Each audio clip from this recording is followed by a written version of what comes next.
እንዴ ያለን ወደ ማጠቃለያ ሰዓታችን ላይ ደርሰናል። አሁንም ግን ከአንጋፋው እጅግ ከምንወደው ከምናከብረው ድምጻዊ ሰማኸኝ በለው ጋር ቆይታ እናደርጋለን። ሰማኸኝ እንዴት ነው የመጣው? ሰማኸኝ እንዴት ዳኒ ያንተ ንገረን እንጂ አንተ መንገድ ላይ አግኝታቸው ነበር አሉ። ያሽከረከረች ጥበብ አሁን የሰማኸኝ በለው ቤት ይጠፋል? በፍጹም አይጠፋም። ስያሜው ራሱ ስንነሳ ስያሜው በሰሜ ነው አይደለ? ሰፈሩ ራሱ ሰፈሩንም ከቆረቆሩት ውስጥ አንዱ ነው ሰሜ። 1995 ዓመተ ምህረት እውነት ነው የገባሁበት ነው እሱ የገባበት 95 ግን መጋቢት መድኃኒዓለም 1995 ቡልቡላ ገብቼ ያለሁኝ። እኔ ስገባ ውሃ አልነበረም፣ መብራት ገብቷል። አስፋልት ነበር ወይ አስፋልት። መኪናዬን አቦ ነው የማቆመው። መኪናዬን ሳሪስ አቦ ቆምና የእንጨት ድልድይ ነበረች። ማታ ማታ በዛ ገባለሁ። ቀን ደግሞ ክረምት ካልሆነ በቦሌ በኩል አድርገህ አሁን የተሰራው አዲሱ ጊዮርጊስ የለም በጊዮርጊስ ቤተክርስቲያን አድርገህ የቦሌው በቃ ያነ ፒስታ ክፍለ ሀገር ምትሄድ ነበር የሚመስለው እኮ አይደለም? መጣማዘዙ ምናምን እንደዚህ ሊያጠር። በነገራችን ላይ ቦሌ ሚካኤል ነው ውሃ የምንቀዳው ነበር ያኔ። 12 ጀሪካን ውሃ ትቀዳለህ፣ ከኋላ ትጭናለህ። ትልቅ መኪና ነበረኝ ፎራነር፣ ከሱ ኋላ አደርጋለሁ። ማታ ሰንጥቄው እያቀራራሁ ወደ በዛ መግባት ነው በቃ። ሙዚቃህን እየሰማህ እንዴ? ቮካል ኤክሰርሳይዝም ነበር በደንብ። ቦታው ደስ ይላል በጣም። እንኳን ደህና መጣህ አላለህም? እንኳን ደህና ቆያችሁ። እጅግ በጣም እንወድሃለን እናከብራለን። በዛሬው ዕለት ደግሞ እኔም ሉላም እንኳን ደስ አለ ማለት እንፈልጋለን። እንኳን አብሮ ደስ አለን። እንኳን አብሮ ደስ አለን። ወደ አዋርድ ሸልመዋል። እውነት ነው። እኔ በጣም የወደድኩልህ ውድድሩ ላይ ተነፋነፍ ሱሪህን በጣም ባህሉን የጠበቀ ስትንጥ ብለህ ከነ ግርማ ሞገስ ነበር ሽልማቱ ላይ የተገኘኸውና ወደ አዋርድ እንግዲህ ባለፈው ሳምንት ከተደረጉ ሽልማቶች መካከል አንዱ ነው። ሰማኸኝ በለው ደግሞ በባህል ሙዚቃ ዘርፍ ላበረከትከው አስተዋጽኦ ሽልማቱን አግኝተሃል። እግዚአብሔር ይመስገን። እንግዲህ ሁሉም ማድረግ የሚችል አምላክ። ትልቅ ዝግጅት ነው። 9ኛ ዓመቱ ነው ይሄ ወደ አዋርድ። ከተለያየ ቦታ ነው የመጡት ድምጻውያኖች ራሱ አፍሪካ ውስጥ ትልልቅ ዘፋኞች ነው የመጡት። ከሀገርም ወጣ ብሏል። ለመጀመሪያ ጊዜ አፍሪካ ውስጥ ያሉ ዘፋኞችን ሁሉ አሰባስቦ የተዘጋጀ ዝግጅት ነው እና በጣም እኔም ቤተሰቤም ሁሉም ተደስቷል። በነገራችን ላይ በጣም ደስ የሚለው ነገር ምን መሰለሽ ሉላዬ፣ ከግሽ አባይ ጀምሮ እስከ ሮሃ ባንድ፣ ከሮሃ ባንድ ጀምሮ አሞራው ባንድ የሚባል ነበረ። ከአሞራው ባንድ እስከ ከሌፋ ባንድ፣ ከከሌፋ ባንድ ደግሞ ግንዳልብስ ባንድ ማለት ነው። የኔ የሰራሁባቸው ባንዶች በሙሉ የነዛ ሁላ ውጤት ነው አሁን እዚህ ጋር ይሄን ሽልማት ያመጣውና እነሱንም ማመስገን እወዳለሁኝ በጣም። ምክንያቱም የነሱ ውጤት ነው፣ የኔ ብቻ አይደለም። ከጀርባ የማአት አሉ ደራሲዎች አሉ። እና አበበ መለሰ፣ እነ የኔው አካሉ፣ እነ ጸጋዬ ደቦጭ፣ እነ አበበ ብርሃኔ፣ እነ ተስፋዬ፣ የዚህ ሁሉ እገዛ አለበት እና የሚዲያዎች የእናንተም የሁል ጊዜ ትብብራችሁ አለበት እና የዛ ሁሉ ሰው ውጤት ነው። ስለሆነ ይሄን ሁሉ በእግዚአብሔር ስም አመሰግናለሁ። እኔ በጣም ከሰማኸኝ ሌላ የሚገርመኝ ነገር ለስራህ በጣም ታታሪ ነህ። ከዛ ደግሞ 35 ዓመታትን በትዳር ቆይቷልና ያንተ እንትን ከቤተሰብም ከሙዚቃው ስራም ባህልህን አስጠብቀህ ከመሄድም በደንብ ተቆራኝተህ ረጅም ጊዜ ዘልቀሃል። ሚስጥሩ ምንድነው? እንግዲህ እኔ 3 ነገር እወዳለሁ። አገሬን እወዳለሁ፣ ትዳሬን እወዳለሁ፣ ስራዬን እወዳለሁ። እነዚህ 3 ነገሮች ለኔ በቃ የህይወት ፍልስፍናዬ ናቸው። ለዚህም ይመስለኛል እግዚአብሔር የሚያገዘኝ 35 ዓመት በትዳር መኖር ማለት እንግዲህ ከባድ ነው ያው በእኛ ሙያ እና ይሄ ሲሆን ደግሞ የሷ ጥንካሬ አለ፣ የባለቤቴ ጥንካሬ ነው፣ የኔ ብቻ አይደለም። ማን ትባላለች? ወይዘሮ ገበያነሽ አባተ። ገበያነሽ አባተ ትባላለች። የልጅነት ጓደኛዬ ነች። በመደዳ ነበረ ናይት ክለባችሁ የዛኔ ታስታውሳለህ? የቆጤው ጊዜ ብጻት እና ወርቃማ ዘመን ነበረ።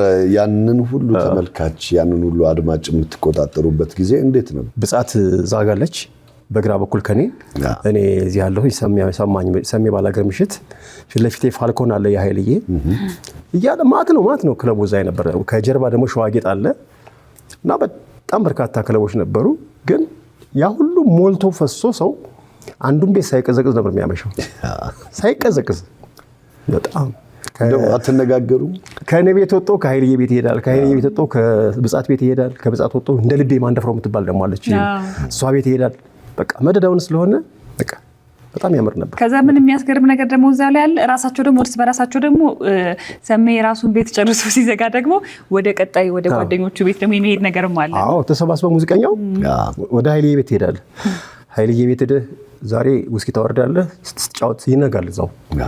በበነጋው ደግሞ እሱ ወደ አንተ ቤት ይመጣል፣ ተሰባስበው እዛው ደግሞ ይነጋል። አንደኛው ደግሞ ተመለሰ ደግሞ ወደ ብጻት ቤት ትሄዳለህ።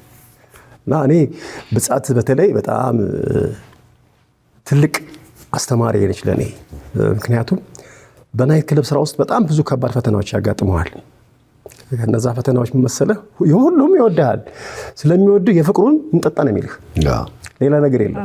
እና የመጣው ሁሉ እስኪያወርድና ቅመስ ይልሃል። አንተ ደግሞ ላለማስከፋት ሻት ነው የሚልህ።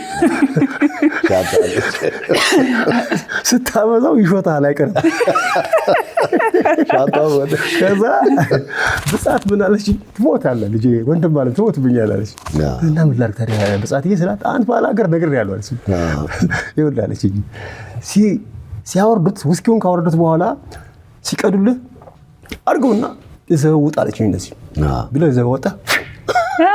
ጥሩ ዘዴ ናት እቺ። አረዳ እርድና ደስ ይላል በጣም አሪፍ ዘዴ ናት። ከዛ በቃ የመጣው ሁሉም ቀመስ ካለቀ አለችኝ። እውነትም አሁን ለቆየው እድሜ የእሷ ምክር አለበት እንጂ ያኔ በጀመርኩበት አጠጣጥ ወዲያው ነበር የሚደፉኝ። ሰማኸኝ? በፍቅር የሚደፉ ታውቃለህ? በፍቅር የሚደፉ ኦዲየንሶች ነበሩኝ። በፍቅር እኮ በመጠጥ ብቻ አይደለም፣ በጣም ብዙ አድናቂ ነው የነበረህ ሰሜና። እኔ ባለቤትህንም በዚህ አጋጣሚ እንደ ባለ ትዳር በጣም ከባድ ነው። ምን ይሆናል መሰለሽ አንዳንዴ ኢሞሽናል ይሆኑና ሽቶ ይሮጭሻል። የሴት ሽቶ ነው ኮምተር የሚሄዱ። አንዳንዱ ደግሞ በቃ ሊፕስቲኩን እዚህ በዚህ ልክልክ ብለህ ነው የምትገባው እና ጠዋት ላይ ያው ልብሴን አውልቄ ቢጃማ ለብሼ ሻወር ወስጄ የምተኛው ልክ እዛ ጋርቤጅ ላይ ስታገኘው ታነሳና አቤት አይል ይባል። ጠንካራ ናት በነገራችን ላይ በጣም ጠንካራ ናት። እንደዚህ አይነት ጥንካሬ ይፈልጋል። እንደዚህ አይነት ህይወት ውስጥ ያለ ሰው ጋር አብሮ ለመኖር። እንደው ምኑን ሰጠሽ ቁጥር 2 ሊሰራ ነው ይባላል። ታስቧል። ግን ከሆነም ደግሞ የምትሰራው ሉላ ማንም አይሰራው ከሉላ ውጭ ወደ ውጭ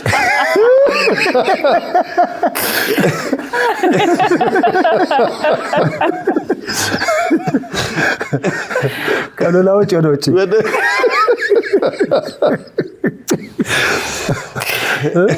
ሰምተሻል?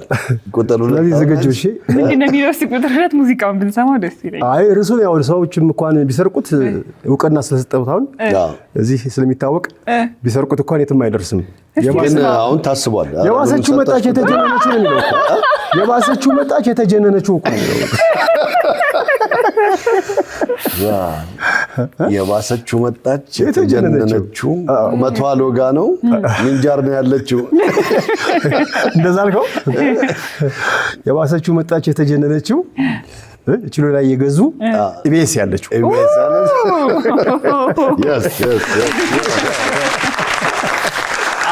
በቃ በድምጽ ብልጫ አለው ሙዚቃው። አንዳንድ ጊዜ ብዙ ሰው ይልክልኛል ሙዚቃውን እና ሁሌ ይስቃለሁ። ሰሜ ደግሞ እንዴት እንዳሰብከው አላውቅም። እንግዲህ ተዘፍኗል። በጣም ተወዳጅነትን ያተረፈ ሙዚቃ ነው። ግን ረጅም ዓመት ደግሞ ተጠብቆ እየተሰማ የቆየ ሙዚቃ ጭምር ነውና ወደድሽም ጠላሽም ይሄ አይቀርልሽም። በቁጥር 2 በቃ ምንም ችግር የለም። ክሊፑ የሚቀረጽበትን ቀን ልወቅ እንጂ ተስማምቻለሁ። አግኝቼ ነው እንደ አንተ ሙዚቃ ላይ መገኘት። አመሰግናለሁ። ወደ ስራዎችን እንመለስና ሰሜ በጣም የሚታወቀው በባህላዊ ሙዚቃዎች ነው። ባህላዊ ሙዚቃዎችን ብቻ ሳይሆን ባህሉን በጠበቀ መልኩ የሙዚቃ ቪዲዮ ክሊፖችህንም ትሰራለህ። በጣም ማድረሳቸው ደግሞ መጀመሪያ የታወቅባቸው ኧረ ባላገር ነው። ሰሜ ባላገርም ከዛ በኋላ የተሰየመ ስያሜ ነውና እስቲ ከዛን ጊዜ ጀምሮ ሙዚቃ ግጥም ትጽፋለህ፣ ዜማም ትሰራለህ። እንዴት ነበረ ሙዚቃ ስራዎች የተጀመሩት? እንግዲህ እኔ ወደ ሙዚቃው የገባሁት በ14 ዓመቴ ነው። ገና የ12 ዓመት ህፃን ሁኜ ታዳጊ ህፃናት የሚባል ነበር ባህር ዳር። ከዛ እያለ አዮማ ኪነት የሚባል ነበረ። ከአዮማ ኪነት ወደ ግሽ አባይ ኪነት፣ ግሽ አባይ ከገባን በኋላ ያው ቅድም እንዳልኩ እውቅናው መጣ። አዲስ አበባ ጊዮን ሆቴል ይገርማል። ማንስ ብዙ ሰው አያውቀውም። አሁን አንቱ የዋ ሲሰራ እዛው ጎጃም የተሰራ ነው የሚመስለው ቴሌቪዥን ላይ ሲያየው። አዲስ አበባ ግን ሆቴል ነው የተቀረጸው። አንቱ የዋ እነሱ እኮ ልጆች ናቸው የሚሱ ማለት ነው። እና አዲስ አበባ ግን ሆቴል ነው የተቀረጸው። እሱ ስራ እንትን ነገር አይደለ? ይሄ ጋርደን ነገር ነበር የሚመስለውና እዛ ነው የሚመስለው፣ ገጠር ነው የሚመስለው። ከጀርባ ከጊዮን ሆነ ሰርቶ አደር ቁጥጥር ከ4 ኪሎ ይታያል። ጫፏ ህንጻዋ ትንሽ ትታያለች እንጂ ደንበኛ ገጠር ነው የሚመስለው። እና ሌላ ሰው አሁን በብዛት ጎጃም የተሰራ ነው የሚመስለው። እኔም እንደዛ ነበር የዛሬን ያወቅኩት። አዲስ አበባ ተቀርጸው ከቴሌቪዥን ጠርቶ እና አዲስ አበባ ተቀርጸው። አንቱ የዋ ላይ ደግሞ ይሁኔ በላይን እናነሳለን። አብራችሁ ነበር የሰራው? ቀድሞ ነበር የምትተዋወቁት? እኩል ነው የገባ ነው። እሱ ከፍኖተ ሰላም መጥቶ እኔ ከባህር ዳር እኩል ገባን አንድ ላይ እዛው ማስታወቂያ ሲለጠፍ። በነገራችን ላይ እኔ የ30 ብር ደሞዝተኛ አይደል ነበርኩኝም፣ የ180 ብር ደሞዝተኛ ነበርኩኝ። አዮማ ውስጥ አዮማ ጽሕፈት ቤት ውስጥ እየሰራሁኝ ከዛ መዝገብ ቤት እሰራለሁ፣ ተላላኪ እሰራለሁ ሳይክል ይዤ። ሁለቱን አጣምሬ ነው የምሰራው አዮማ ውስጥ። ማስታወቂያ ግሽ አባይ ሲያወጣ እኔ አንደኛው ያለፍኩኝ። አንደኛው ያለፍኩና ወር ሲሞላ ቢሮ ላይ ልፈርም ሲሄድ 30 ብር ነው ደሞዝ፣ ፖኬት መኒ የሚባል የ182 ብር ደሞዝ ለቀህ በ30 ብር የገባሁኝ የመጀመሪያው የሙዚቃ ፍቅር የጣለበት ባላገር ነው እኔ ነኝ። በእውነት ለምትወደው ይሄ ነው የሥራ ፍቅር። ደግሞ መልሶ ከፍሎሃል እንጂ ከጊዜ በኋላ 30 ብር አይገባም። ምን ላደርገው ነው ስላቸው፣ ፖኬት መኒ ነው። አንተ እዚህ ቤተሰብ ጋር ነው ያለህ፣ እናትህም ዜና ያሉት ቤተሰቦች እዚህ ስለሆኑ ምንም አያስፈልግህም ተብሎ ለይሁኔ 60 ብር ይከፈለዋል። የክፍለ ሀገር ስለመጣ ከፍኖተ ሰላም እኔ እዛው ከተማው ስለሆንኩኝ 30 ብር ይሰጠኛል። 6 ወር በዛው ቀጠልን። ከ6 ወር በኋላ ነው 167 ብር ነው የገባ ደሞዛችን። ያ 30 ብር አሁን ለደረስኩበት አዋርድ አድርሶኛል። ምክንያቱም ትከፍላለህ፣ ዋጋ ለምትወደው ነገር ትከፍላለህ። ብዙ ፈተናዎች ተከፍለናል። ብዙ በሙያችን ብዙ ተከፍሏል። ያው በጣም በርካታ እስከ ጦር ግንባር ድረስ ትሄዳለህ፣ አፈር ላይ ትተኛለህ፣ ጾምክን ታድራለህ። ለሙያው የምትከፍለው መስዋዕትነት ብዙ ነው። ሰሜ ግን ዘፋኝ ብቻ አይደለም፣ ድንቅ ብቃቱን ያሳየም ተዋናይ ነው። በታላቁ ብሔራዊ ቲያትር ደግሞ ሮሚዮን ሆኖ ሰርቷል ይባላል። የባላገሩ ሮሚዮ ሙዚቃ ሁሉ አለ በጣም ደስ የሚለኝ። ልክ እንደ ሮሚዮ እና ጁሊየት እዛ ላይ ሙዚቃውን በእናትህ እስቲ ግን ለማስታወስ ኧረ ሁሌ አበባ ሁሌ አበባ ኧረ ሁሌ አበባ ሁሌ አበባ። ከዛ በኋላ ቀጣዩ አንሰሚ በእናትህ እኔ በጣም የምወደው ቲያትር ነበር።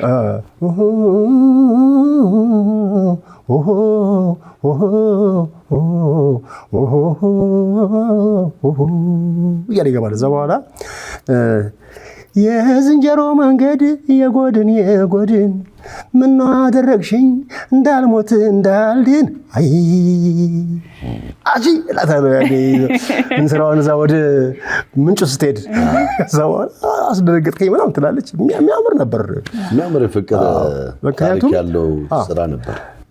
ድርሰቱ የሼክስፒር ነው፣ ተርጓሚው አበባው አስራት ነው። አዘጋጆች ደግሞ ዳግማዊ ፈይሳና አበበ አዲስ ነበሩ። ረዳት አስተባባሪ አልጋነሽ ታሪኩ። ይገርም ነው። ይሄን ሁሉ ሰው በጣም አልረሳህም ማስታወስ? አዎ እንዴ፣ በጣም ትልቅ ስራ ነው። 2 ዓመት የቆየ እኮ ነው እዛ ቲያትር ቤት እና በመድረክ ትልቅ ክፍያ የሚከፈለኝ እኔ ነበርኩኝ። እዛ 75 ብር ይከፈለኛል ቅዳሜ በሳምንት አንድ ቀን 75 ብር ቀላል አልነበረም። አንድ ቀን እኔ የገባሁባት ብሔራዊ በ75 ብር ነበር እና እንግዲህ ያው ናይት ክለብ ስለምሰራ በደንብ ነበር በቃ ተመቻችቶ የሚኖረው። አንዳንድ ጊዜ ውሰር ተብዬ ነው የምወስደው ነበር እየረሳሁትኝ ደሞዙን። እዛ ጋር ትልቅ ገቢ እየመጣ ነው። ምክንያቱም በቀን 400-500 ብር ታገኛለህ። እዚህ ናይት ክለብ ሽልማት አለ ምን አለ። ያኔ ራሴን አልከፈትኩም። ከዛ በኋላ ነው እንግዲህ ባላገርን ከሰራው በኋላ ነው እኔ እንግዲህ ወደ ራሴን ናይት ክለብ የገባሁት አይደል። የባላገር ፍቅር ነበረ እርሱ የባላገር ፍቅር። እና እኔ ምን ይገርመኛል ከዛ ቲያትር ቤት ከታየ በኋላ ደግሞ ኢቲቪ ላይ በየሳምንቱ ተጠብቆ የሚታይ ቴሌቪዥን ገዛው። ወዲያው ሲወርድ ከመድረክ ሲወርድ ኢቲቪ ገዛው። ቲቪ ገዛውና በየሳምንቱ ሲታይ በቃ ሰው በቃ ልክ እንደ ድሮ ህብረት ትርኢት ተሻምቶ ነበር የሚያየው። በጣም አይ ደርሼበታል። እኔ በደንብ ነው የማስታውሰው። የሚገርምህ ግን እሱ ላይ ስትጫወት ካራክተርህ በጣም የሚወደድ ነበር። ይሄ ወንዳ ወንድ የምንለው ቋጥር ያለ ቁምጣ ለብሰህ እዚህ ላይ የምጠመጥማት ነበረች። በጣም ደስ የሚል ምክንያቱም የሁለት ደመኛ ልጆች ነው የሚፋቀሩት። የፍቅርን ኃያልነት ነው የሚያሳየው። እዛ ላይ ያው ሮሚዮ እና ጁሊየት እንደሰሩት ዳርዳሩን ገጠር ይሄድ እንጂ ይሄኛው ገጠርኛ ይሁን እንጂ ታሪኩ በሙሉ ያው ነው። ሮሚዮ እና ጁሊየት ላይ ያሉት እና መድኃኒተኛው ሰውዬ እዚህ እኛ ጋር ቄሳሉ። የኔ አባትና የሱ አባት ደግሞ ደመኞች ናቸው። ከዛ መካከል የነሱን ምንድነው የሆነ በዓል አላቸው የነሱ አንድ ነጮች ቫለንታይንስ ብቻ የሆነ እንደ ጥምቀት አይነት ነገር አላቸው የነሱ። እኛ ጥምቀት ብለን እናከብረው አይደል? የነሱ ኒር እንደሚሆነ በቃ በኒር አይነሱ ኒር ብቻው አዲስ ዓመት የነሱ አዲስ ዓመት በእኛ በጥምቀት አደረግነው። ከዛ በኋላ በቃ ጠቡ የሚጀምረው ዛሬ ነው። የነሱ ደግሞ እነዛ ሁለት ድርዮች የሉ መኪናው ላይ የሚጣሉት የሁለት ወገኖች የሮሚዮና የጁሊየት ወገኖች መኪና ላይ ይጣላሉ። ፊልሙ አይተው ከሆነ እኛ ጋር ደግሞ መንገድ ላይ እንጣላለን። እና በጣም የሚገርም የተዋጣለት ቲያትር ነበር። ግን መጣላት ቢሉ ደግሞ በዱላ እንዲህ በደንብ ነበር የምትጣሉት። ግድያ ሁሉ ተገዳድለዋል ሁሉ ዛሬ ግድያ አለው በደንብ። እና የወንድሜን ደም መልሼ ነው ወደ ከተማ የምገባው እንጀራ ፍለጋ ወደ አዲስ አበባ መጣው እኔ ማለት ነው። በቃ ሸቅ ይበላለሁ እየወጣለሁ። መድረኩ ግን አልናፈቀህም? እንደው ቲያትሩ ቤቱ ሌላ ቲያትር ብሰራለህ? እውነት ለመናገር አቅሙ አለኝ። የማንበብም ችግር የለብኝም፣ ስክሪፕት የመያዝም ችግር የለብኝም። ግን ያው አሁን ብዙ ሙያተኛ አለ። አይ ቢኖርም እናንተ ግን በጣም የተለየ ነው እውነት ለመናገር። የሚያሰራኝ ካለ ግን ያው በኢቢኤስ ስም ፈቃደኛ ነኝ። በሬ ክፍት ነው። አዎ በሬ ክፍት ነው። ሰሜ ጠዋት እናቱም ቡና አፍልተው ለመጠጣት የሰሜ ስልክ ካልተነሳ አይጠጡም። ሰሜም ደግሞ በቀን ሁለቴ እናቱ ጋር ሳይደውል አያድርም አሉ ውስጥ አዋቂዎች። ምን ያህል እውነት ነው? ማን ነገረሽ? እኛ እኮ እናጣን እንደውላለን፣ ቼክ እናደርጋለን። የእናቴ ነገር አይሆንልኝም፣ እሷም የኔ ነገር አይሆንላትም። ጠዋት ከእንቅልፌ ስነሳ የመጀመሪያ ስራዬ ፈጣሪን አመስገኘ ስልኬን የምነካው እናቴ ጋር ነው። እታለም ጋር? አዎ እናት አለም እምዬ ነው የምላት። እናት አለም እላታለሁ። አቤት ልጄ አለም ትለኛለች። ሰላም አድርሽልኝ ስላት ደህና ነኝ ልጄ፣ ሰላም አድሬያለሁ፣ ደህና ነኝ እግዚአብሔር ይመስገን ደህና ነኝ። ቁርስ ቀመሽ ምናምን አረግ ያንተን ድምፅ ሳልሰማ አንተን ሳልሰማ አሁን ቡናይቱን እጠጣለሁኝ ድምፅህን ሰማሁኝ በል ማታ ደውልልኝ ትላለች። ማታም እንደዛው ነው። እና የእናቴና የኔ አታችመንት በጣም ትንሽ ከሌላው ይለያል። ሁሉም እናቱን ይወዳል፣ የኔ ይለያል በጣም ማለት ነው። እናትነሽ ቢልልኝ እናትነሽ ቢልልኝ ትባላለች። ባህር ዳር ቀበሌ 3 ነው ያለችው። አንዴ ደግሞ አውሮፕላኑ ቆሞ ይጠብቅህ እንጂ አትሄዳትም ሳታገኘኝ ብለው ነበረ። የእሱ ታሪክ በመሰላችሁ ማዘር በጣም ታዝናናኛለች። በጣም ሲደብረኝ እናቴ ጋር ነው የምደውለው። እኔ በቃ መጀመሪያ አቋርጬ ማቀንም ቢሆን ብሎ ድብርት ነገር ከተሰማኝ እሷ ጋር ነው የምደውለው። እና ባህር ዳር ሄጄ ለስራ በበነጋው ጠዋት ላይ አውሮፕላን ሊያመልጠኝ ሆነ። ሆቴል ተይዞልን ሆቴል ነው ያደርነው። አጋጣሚ በግሩፕ ነው ያደርነው እና ማታ አግኝቻታለሁ ሄጄ ጫውቻት ምናምን የመጣሁት። ጠዋት ግን በቃ ማግኘት አልቻልኩም። እሷን ሄጄ እንቅልፍ ጣለኝ። ፕሌን ደግሞ ሊያመልጠኝ ነው እና እናት አለም አልኳት። አቤት ልጅ አለም አለች። በቃ ምንም አልቻልኩም፣ መምጣት አልቻልኩኝም። አሁን በጓደኞቼ ጋር ልሄድ ነው ወደ አዲስ አበባ ስላት ቡናይቱን አቅርቤ እየጠበቁህ አለች። አይ አውሮፕላን ያመልጠኛል ስላት ጠብቀኝ በለው የታባቱ ደግሞ ጠብቀኝ በለው አለች።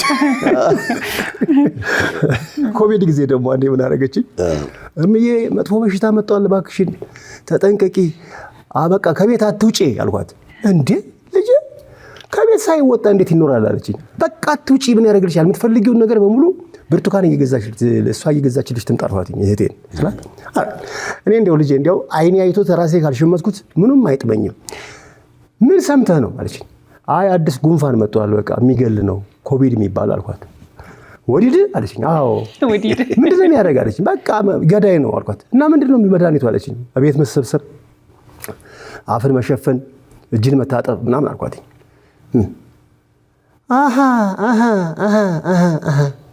በቀደም እኮ ዘይት ልገዛ ወጥቼ ሁሉም አፉ ደፍኖ ምን ሸቷቸው ነው እናንተ ላለው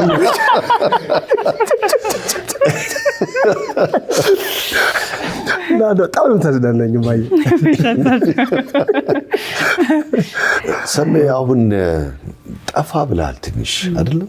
ስራዎች አዳዲስ ስራዎች ምን አሉ ብለህ ነው ጠፋው ወይ በየ እንጃ እኔ ጠፋው አይመስልኝም። እንግዲህ 1-6 ወር አትናካወጣውኛ በዓሉ ላይ እንደናንተ ዜማ ኮን ከሰራውኝ አሁን 1-6 ወር ሆነኛል።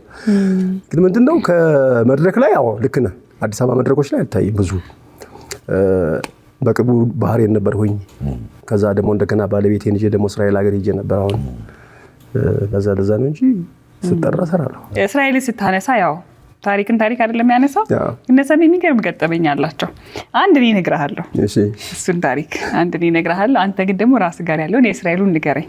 አንድ አይነት ቦታ ላይ ካለን እንግዲህ እናወራለን። የእስራኤል ገጠመኝ ሁለተኛው ልጅ ሲወለድ ከነነዋይ ጋር ነው የወጣሁት ወደ እስራኤል ሀገር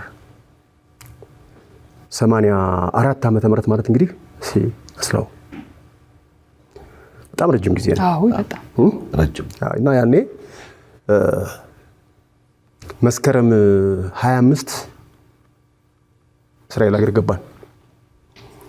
መስከረም 25 ገብተን መስከረም 29 ልጅ ተወለደ። ሁለተኛው ልጅ ሲወለድ ነዋይ ደበበ ይሄ ልጅ እስራኤል ሰማኸኝ ነው መተለው ይገጥማል ደግሞ እስራኤል ሰማኸኝ ነው የምትለው አለኝ። እውነት ግን በቃ አጸደቅነው ቀረዛ ሙዚቀኛው ምንም ልክ ነው። ስራዎች አሉ በቅርቡ ያወጣቸው ሚውዚክ ቪዲዮዎችም ሁሌ እንደሚጠበቀው ባህሉን የጠበቀ ወጉን የጠበቀ ሚውዚክ ቪዲዮዎች አሉ። ከዛ ግን በዘመናዊ ሙዚቃ ሰሜን ብናየው ብዬ እኔ እመኛለሁ። በቃ ምንም የዘመናዊ ሙዚቃን የመስራት ሀሳብ የለም። ዘመናዊ ሙዚቃ እኮ ማታ እኮ ከተፋለውኝ እኮ ነው ድሮ የነማን ተከተፍክ? የነ ማሙድን የነ ጥላውንን የነ ኤፍሬምን በጣም ነበር የምከትፈው። እስቲ እኔ ኤፍሬምን አንድ ይበል ወይስ ጋሽ ማሙድ? ከማሙድ ልጅ ከፈለች ወይም የሐዘኔ መርሻ የደስታዬ ተካፋይ አልነበርሽም ወይ ሰው አንስቼ ማላውቅ ዛሬ ስላነሳሳሽ የእግር እሳቴ ነሽ እንዴት ብዬ ልርሳሽ ምንድነው ሰው መውደድ ምንድነው ትዝታ ምንድነው ሰው መውደድ ምንድነው ትዝታ ሁሉም ይቀር የለ የተለያዩለታ ትዝታዬ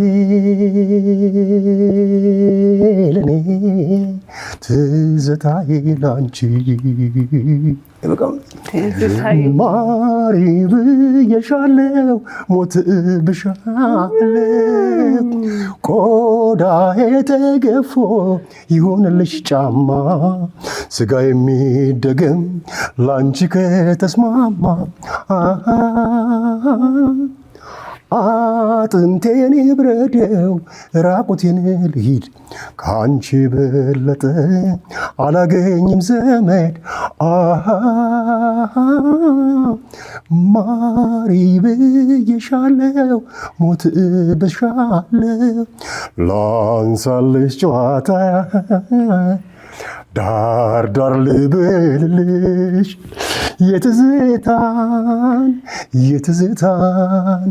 የትዝታን ስሜት እስኪ ልግለጽልሽ።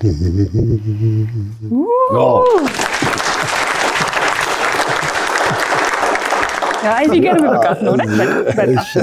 በጣም አሪፍ ሰሜ ደስ ይላል በጣም። እንደው መጀመሪያ ሰሜ ወደ ሙዚቃ ዓለም የተቀላቀለበትን ታሪካዊ ቀን ታስታውሳታል? አዎ በ14 ዓመቴ ልክ ቀኗን አላስታውሳትም። እሑድ ቀን እንደሆነ ግን ትዝ ይለኛል። ወሩን ባላስታውስም ቀበሌ ውስጥ ነው የቀበሌ ኪነት ላይ ህፃናት ሆነን ዝፈኑ ተባልን። ዝፈኑ ስንባል በቃ ልክ የጋሽ ጥላ ሆነን ዘፈን ነው የዘፈንኩት። ዝም ብሎ በከበሮ እኮ ነው ሌላ ነገር የለም። እየተደረገ በከበሮ እያስናፍቀኝ ያልኩኝ ቀጭ ቃጭል ድንጥ ነው ያለችኝ። አጠገቤ ያለች እንዲህ ያለ መውደድ ለወሬ የማይመች ዘወትር ቃጭል ድንጥ ነው። ሁሉም እዛ የተቀመጡት እናት አባት አዛውንት ምናምን ተነስቶ ሁሉም አጨበጨበልኝ። በቃ እዛ በኋላ እኔ ዘፋኝ ነኝ በቃ ነህ ለመሆን አልኩ። የሚገርም ነው። ዘፋኝ ነኝ እዛ ሰርጸ ድንግል እየተማርኩኝ ደብተሬን በዚህ በጉያ ይዝና እረፍት ስንወጣ ሙዚቃ ቤት ነው የምሄደው። አይቤክስ ሙዚቃ ቤት ይባላል እዛ ባህር ዳር ጊዮርጊስ ፊት ለፊት እዛ ሄድና ፖስተር ያለውኝ አዲስ ፖስተር በቃ የወጣ ሙዚቃ ምናምን ያለው እዛ ያለው የነጋሽ ታምራት ሞላ ምናምን አይናቅ ልክ አዳምጬ ገብቼ ትምህርት ቤት ልክ ዘፍንላቸዋለሁ ሽምድድ አድርጌ እና ያቺን ጊዜ አረሳት። እኔ በብዛት የምናውቅህ በባህላዊ ሙዚቃዎች ስለሆነ አልጠበቅኩም ነበር፣ ግን አስገርመህ ምንድን ነው መሰላችሁ እኔ እድሜሽ እየበሰለ ሲመጣ እኔ ማን ነኝ ብለሽ መጠየቅ ትፈልጊያለሽ፣ ራስሽን ትጠይቂዋለሽ። ስትጠይቂው ማንነትሽን መፈለግ ትጀምሪያለሽ። ማንነት መፈለግ ማለት ምንድነው? አካባቢ ላይ የነበሩት ጥምቀት ላይ የሚጨፈሩ ጭፈራዎች፣ በገና ጊዜ የሚጨፈሩ ጭፈራዎች፣ በሰርግ ቤት የሚሰሩ ዘፈኖች፣ አለባበሳቸው፣ አካሃዳቸው፣ ባህላቸው፣ ወጋቸው፣ ቋንቋቸው ኦኬ ይሄንን እነሱ እዚህ ጋር አድርሰውታል። እኔስ እንዴት ነው ማስቀጥለው የሚል ድምታ አንቺ ጋር ይመጣና ከዛ በኋላ ያንቺ ካታጎሪ እዛ ውስጥ ይሆናል ማለት ነው። እና ለዛም ይመስለኛል በባህል ይዘለኩት ስንቱን አስጨፍራል እኮ ስንቱን በጭፈራ ገላል። በጣም አብሶ ሰርጉ በጣም ብዙ ነው። ሰርግም በዓለም ሲመጣ ያንተ ሙዚቃዎች በጣም የሚታወሱትና የሚነሱት አሁንም ድረስ በፍቅር ነው የምንሰማቸው። ምን አዲስ ነገር አለ ታዲያ? አዲስ ነገር እንግዲህ ሰርተናል፣ ብዙ ነገሮች ሰርተናል። ያው በጊዜ ለኩል አይደለ ጊዜውን ጠብቆ የሚወጡ ስራዎች አሉ። አልቆ ቁጭ ያሉ እንዳሉ ሰምተናል። በቅርብ ገና አለ የጨረሷቸው ስራዎች አሉ። ለክሊፕ ተዘጋጅተው የተቀመጡ አሉ። ኦዲዮዎች ግን ብዙ አሉ። የኔ እንዳለ ሆኖ ማለት ነው ያካትታል። ከነሱ ውስጥ አንዱ ያንቺ ነው።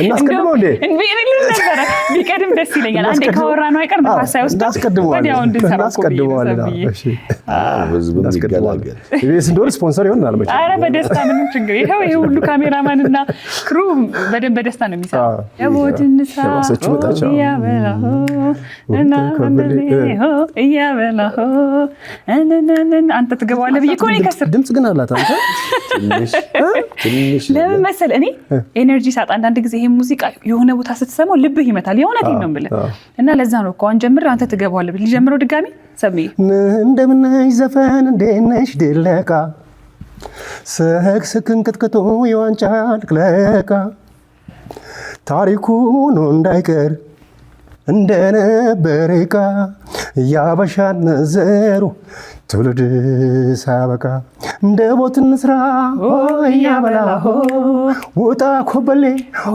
ያበላሁ ሽን ያነጃሌ ያበላሁ ጉብል አትፍሪ ያበላሁ መጣን ከደጅሽ ያበላሁ ቤትና አዝመራውን ጎረጎባሽ ያበላሁ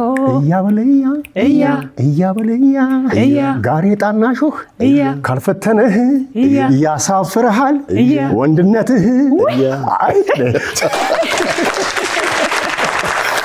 ደቦትን ስራ ማለት ነው በጋራ እንስራ እንደማለት ነው። በጋራ እንስራ ውጣ ኮበሌ ነው የሚለው። በጋራ እንድንሰራ ወጣቶች ውጡ፣ ለዛ ነው ትርጉሙ።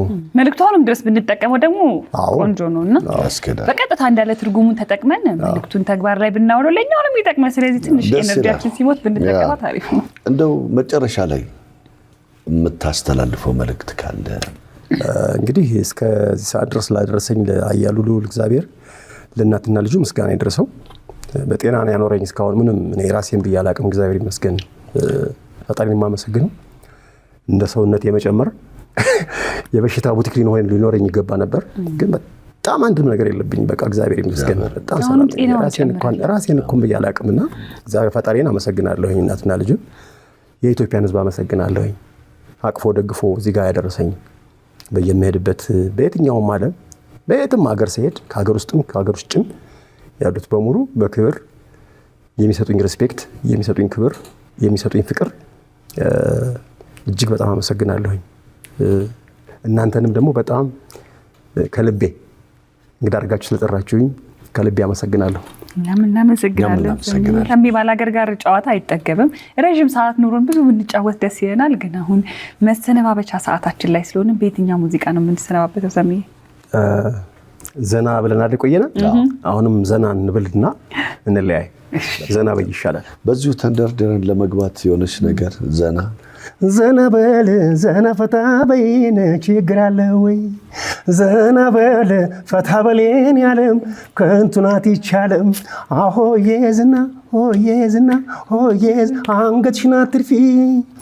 ዘና ፈታ በይ በጊዜሽ መጠቀም ክፋት አለ ወይ? ውበት አበባ ነው በድንገት ይረግፋል። ይሄ ወጣትነት እንደ ዘመን ያልፋል።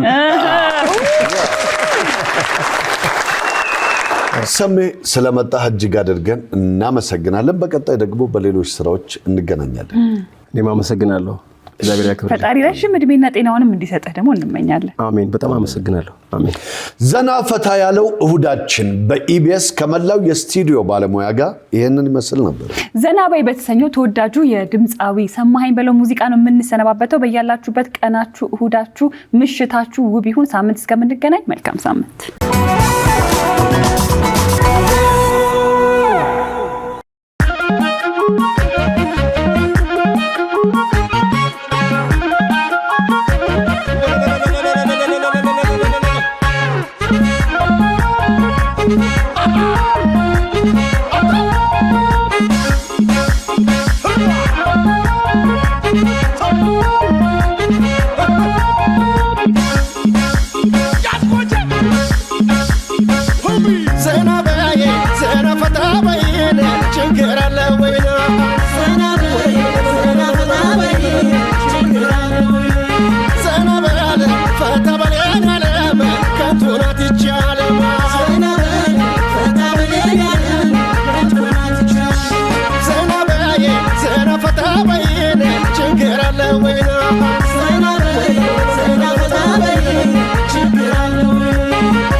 Let's